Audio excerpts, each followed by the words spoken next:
guys, my name is Lydia and today I'll be showing you how to make cake pops. We are going to be making gender reveal cake pops or baby shower cake pops because if you haven't heard the latest news, which you should have if you're following me on my social media platforms, watching my videos, we are actually expecting a little one. We are super excited about this baby. It is actually our first baby and we are going to do a whole gender reveal. We want you guys involved. In case you guys are wondering, I'm pushing 25 weeks at the time I'm filming this. I am not exactly sure when I'm going to put this video out, but make sure you guys go ahead and watch my pregnancy announcement video. I'm going to link it up here so you guys can watch it if you're into that kind of stuff. If not, let me just show you how to make these delicious cake pops. A lot of you guys have been leaving me comments telling me that your sister, your daughter, or someone that is close to you is pregnant. I just wanted to say congratulations to all of you who are expecting. It is such an interesting time to be expecting during this whole pandemic. So it's definitely something else. It's been a whirlwind, at least on my part, especially because it's my first, and a global pandemic is nothing to mess around with. But I just wanted to say congratulations, first and foremost from me. If you guys want to watch the video, learn how to make these cool cake pops, make sure you guys watch till the end, make sure you're subscribed, and leave me a comment on whether you think it's a boy or a girl, because I do plan on doing a gender reveal with my husband. I'm so pumped up. This baby is a miracle baby. You guys have no idea how long we've been anticipating it, but of course, if you watched my other video, watch the whole thing, you would know this by now. So anyways, keep watching, subscribe. Let me show you how to make these cake pops. I'm a little too hyped up because let's just face it, I've been eating a lot of cake pops. To make these cake pops, we are going to be using Pillsbury white cake mix. This is just from the store, so add your mix to a large bowl, add in your water and your oil. Then I like to crack my eggs in a separate bowl or a measuring cup in my case, just so I don't get any eggs. Now I'm following the recipe on the back of the cake mix just because I find that it's super easy, but if you want to use a homemade version, go ahead and do that. Add your eggs to your mixture and then just beat it for 2 minutes. After 2 minutes, turn it off and scrape the sides with a rubber spatula. Make sure everything is nicely combined. Also, make sure your oven's preheated according to what the box says. I went ahead and sprayed my pan with some cooking spray and I added all of my batter. Add it all in. Make sure you get every last drop because cake pops are delicious and you don't want any remaining in the bowl. Flatten the top, bake it off. Once it's completely baked, you want to allow it to cool completely. Usually I make this the night before. Since I didn't have time, I didn't do that, so I just made it the same day and allow it to come to room temperature. Once it's at room temperature, run a knife along the edges. Now I'm going to be doing 2 separate colors. Chances are you're not going to need to do this and you're just going to make your cake pops one color. So I removed the edges and I cut my cake in 2, or I divided it in 2. And then all I did was I ran a knife on the outside of the top of the cake, kind of like I'm doing here, and I'm just cleaning up that caramelized bit. You don't want that in your final product, and I'm doing this to the top and the bottom, and just do it gently. And then I'm adding each half to a bowl. Again, if you're not making 2 separate colors and you're just making one, you don't need to do this step, just do it in one large bowl. Then I'm using this Pillsbury classic white frosting, and since I'm doing 2 separate colors, I'm adding a tablespoon to each bowl. There is no way to do this in a clean fashion, I guess, so just use your fingers. It is kind of messy, and just make sure your hands are clean. And I'm adding a tablespoon to each bowl. Then I went ahead and I gave it a good mixture, and you want it to kind of look like this once it clamps up together. You know you're in business. Time for the fun part. We are adding food coloring to our batter. I'm adding 3 drops of this pink to the first batch. Now I'm just using pink first just because it does tend to dye your hands and I didn't want to get the blue into the pink and mix that all up. So I'm adding 3 drops. Go ahead and mix it until it is all cohesive. You'll notice that it doesn't want to mix in right away, but once you keep going, you'll see that it looks like Play-Doh. Then I went ahead and added my blue. Now since my batter is a little yellow, adding blue to it made it green, so I ended up having to add a lot more food coloring than I wanted to. Just work with it, add as much or as little food coloring as you like. Again, I'm using gel food coloring. I really like the colors of it, and as you guys can tell, it looks like Play-Doh and my hands are blue. That was the reason why I didn't want to start with the blue first, because I didn't want to taint the pink.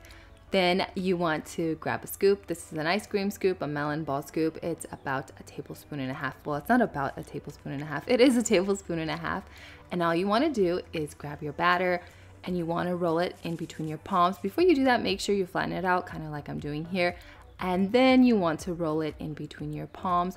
Try to be gentle with this. This is kind of one of the longer parts. Making cake pops does take a while, and you want it to be as smooth as you can get it. You might need to use your fingers to help smooth the imperfections or any of the lines.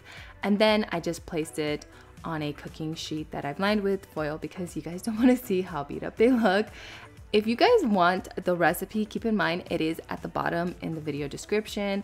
I get questions all the time about stuff like this, so make sure you check the video description. I'll also link my other videos with cake pops or my cake pop video recipes, just so you guys can check those out if you are interested. I went ahead and did the pinks, and then I worked on the blues. I ended up getting more pinks than blues. That's probably just because I didn't divide my cake in half exactly. Next, once everything is nicely rolled into balls, you are going to want to melt your candy melts. I'm melting my white just because I'm going to be using pink and blue candy melts. So I'm using bright white. This is what that looks like. And then these are what the pinks ones look like. I also had blues, but I didn't show that. So you can melt this in a microwave in 30-second intervals, stirring in between, or over a double boiler. Just make sure you do not get any water in your candy melts, and make sure it is not super hot. So once your whites are melted, unless you're doing all pink or all blue, use white and then you can easily cover that up. Next, you're just dipping the tip of the cake pop stick into the candy melt and poking your balls with the cake pop sticks. Now you're not going all the way through, you're just going about halfway through, and you just want to keep on doing this until every single one of your cake balls has a stick coming out of it. Again, I'm using white just because I'll be coloring some of my cake pops with blue and pink, and the white is just really easy to cover up. So I got 27 cake pops in this batch. Now just keep in mind that you will probably lose some once you're dipping them, and you might not get 27, you might get more or less. It just depends on how compact they are once you roll them into balls. Next, freeze them for around 20 minutes, no longer, no less. After 20 minutes, pull them out of the freezer. Make sure you're handling these with very much gentleness, just because these are very fragile. Also, during the last 5-10 minutes of them being in the freezer, make sure you melt your candy melts, add oil to each of them. The oil helps keep them melted for longer. That's a question that I get all the time. Do I need to add the oil? You don't. You just might have to re-melt them again. So once you melt them, set those aside. This is what I'm using instead of some styrofoam. You can use styrofoam, I would prefer that. And here are some sprinkles. I also picked up some of the sparkling gel writing. I would not recommend this just because it does not dry, so don't use that. Then all I did was start dipping my cake pops into my candy melts. I'm starting off with using the white candy melts. Now this is the most tedious part of the whole process, and it takes a long time. Plus you have to be super delicate, so dip your whole cake pop into the candy melts and then gently tap off any extra using your fingers to kind of break the fall in between the stick and the bowl or a glass cup if that's what you're using. Be extremely slow and gentle during this stage, just because if you're not, the cake balls will pop off of the sticks, and that is not what you want. Again, you might end up losing some of them anyways, so just keep that in mind while you're making this. You might want to make a few extra. And then while the candy melt is still melted or unhardened, I went ahead and added some sprinkles. Now I'm using blue and white sprinkles. I wish I would have actually added some white sprinkles to the mix as well, but I don't know, you know, pregnancy brain kind of gets you all the time. So this is what the first one looked like, and then you just want to add it to your styrofoam or your stand. And now I'm doing this one in pink. Again, be super gentle with this step just because you don't want to lose any cake pops. And to be honest with you, every time I do make this, I do lose some, so I'm just giving you guys a little FYI. So I went ahead and dipped it all around, twirl it, be gentle, and make sure you take off any of the extra. I'm also going to be using the blue and the pink, but I just didn't film that, me dipping it into those, just because again, it is a tedious process and it takes hours, you guys. It takes forever, so get someone to help you. Now I'm just marbling some of this pink and blue candy melts on top of the white, and they were, all three of them were still slightly wet. They weren't hardened, and all you do is add a little bit and you just tap and twirl until you get it to marble. Now I'll be quite honest, I love this effect. However, I feel like it hates me and it always gives me a lot of trouble, but just do your best and hopefully you'll kind of get like a marble look. I really love the way it looks. I think it looks so pretty. And here I am using the sparkling gel stuff. Again, don't use this stuff just because it doesn't harden. What I would do instead next time is just melt some of the candy melts and add them to a little piping bag and use that instead, just because I think that would work a lot better. Again, make sure that the outside of the shell is completely hardened before you start writing on them, because you don't want it to marble or anything like that. So, I mean, it looks cute and all, it just did not work out. I only did like 2 of them like this, and you guys can see my hands are super shaky. You guys can do like draw blocks on them and stuff like that. You guys can get super creative. I just wanted to do question marks because I'm doing kind of like a gender reveal type of thing, kind of deterring you guys from what we are having, because I want you guys guessing. I want you guys to get involved and to tell me what you guys think we are having. So that's the only reason I'm going all out, but you guys can, you know, obviously choose one color and stick with that if you guys are doing this for a baby shower, unless you guys are doing a gender reveal like I am. It is entirely up to you. If you're making cake pops for a baby shower, it's going to be a lot easier just because you don't have to worry about adding so many colors and doing all this sneaky stuff behind the scenes. But if you're doing a gender reveal, it might be a little bit more complicated and it might be a little bit more tedious and a lot more work. However, I don't think you're going to have to color your batter into 2 colors like I did. I'm just trying to deter you guys just from guessing what we're having. Make sure you're leaving me comments on what you think we are expecting. And this is what my cake pops look like. They are extremely colorful and all over the place, and there is my little baby bump, and all I'm doing is I'm adding these little treat bags on top of the hardened cake pops.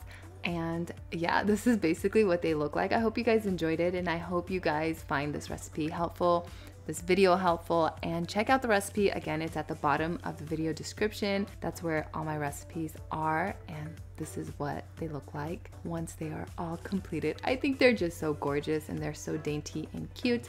Perfect for any kind of baby shower or gender reveal. So of course, many of you probably aren't doing gender reveals. Maybe you're skipping straight to the baby shower stuff, but look how cute all these are.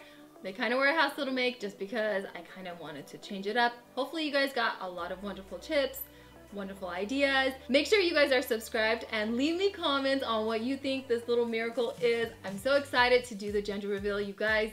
I'm so excited. I've literally been waiting years and years and years for this moment.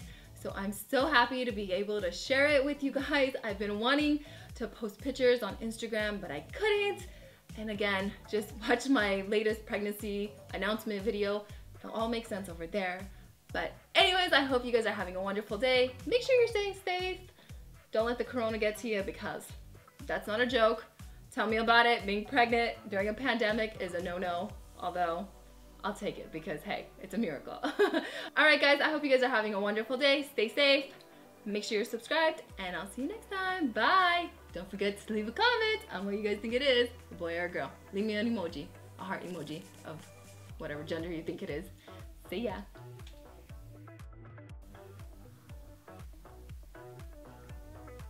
Thank you. On second thought, maybe we should do it right here, right now.